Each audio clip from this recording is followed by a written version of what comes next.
welcome to this week's episode of Did Shakespeare. This week, we're taking a look at one of the greatest writers in history and asking the question, did Shakespeare have critics?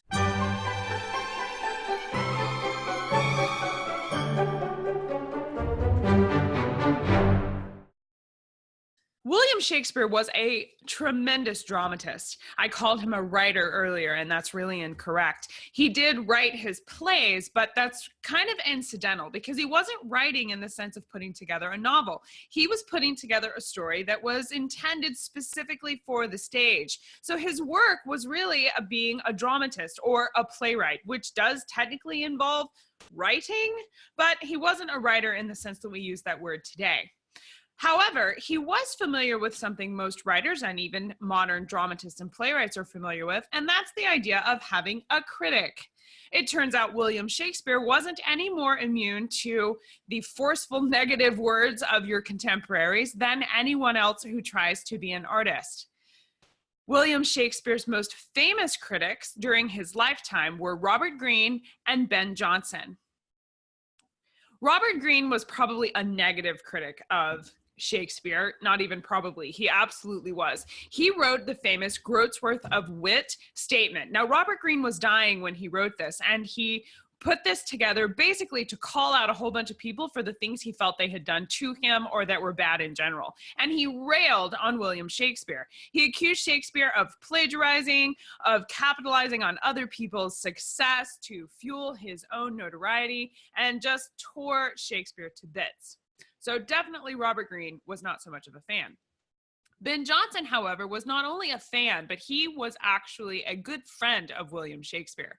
Ben Jonson said in 1630, "I remember the players have often mentioned it as an honor to Shakespeare that in his writing, whatsoever he penned, he never blotted out a line.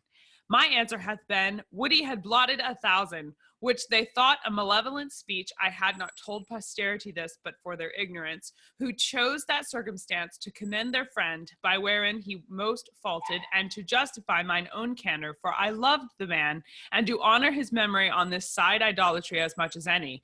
He was indeed honest, and of an open and free nature, had an excellent fancy, brave notions, and gentle expression, wherein he flowed with that facility that sometime it was necessary he should be stopped." Spoken just like a best friend, don't you think? He knew all of Shakespeare's strengths and recognized his weaknesses as well. So critics came in all shapes and sizes, even in the 17th century. Some other later critics of William Shakespeare included John Milton in 1632. Now remember, this is after Shakespeare has died, so these critics are in the same century as Shakespeare, but not during his lifetime. John Milton, John Dryden, Thomas Rymer, and Samuel Cobb all famously wrote during the 17th century, shortly after Shakespeare's death, about Shakespeare's works. And personally, I think the notoriety of your critics says something about your work, because if big people are taking the time to consume your work and then to write about it, even negatively, it speaks to what you have accomplished. And I think we can see that example in Shakespeare's lifetime, because he was criticized by some massive literary minds, artistic minds, and creative people who would have been participating in the best of this industry, and they took time to notice Shakespeare, and that matters. So when you're being criticized, you can remember that Shakespeare had critics too. That's it for this week here at That Shakespeare Girl. I hope you enjoyed this week's episode of Did Shakespeare and that you learned something useful about the Bard. Please, if you liked this video, please hit like and subscribe to the channel. I post a new video every Saturday, and this one is just one example. Normally, I don't have my dog here with me, so hopefully his antics that you can hear in the background will not join us next week. So I will see you next week. Thanks so much. Bye-bye.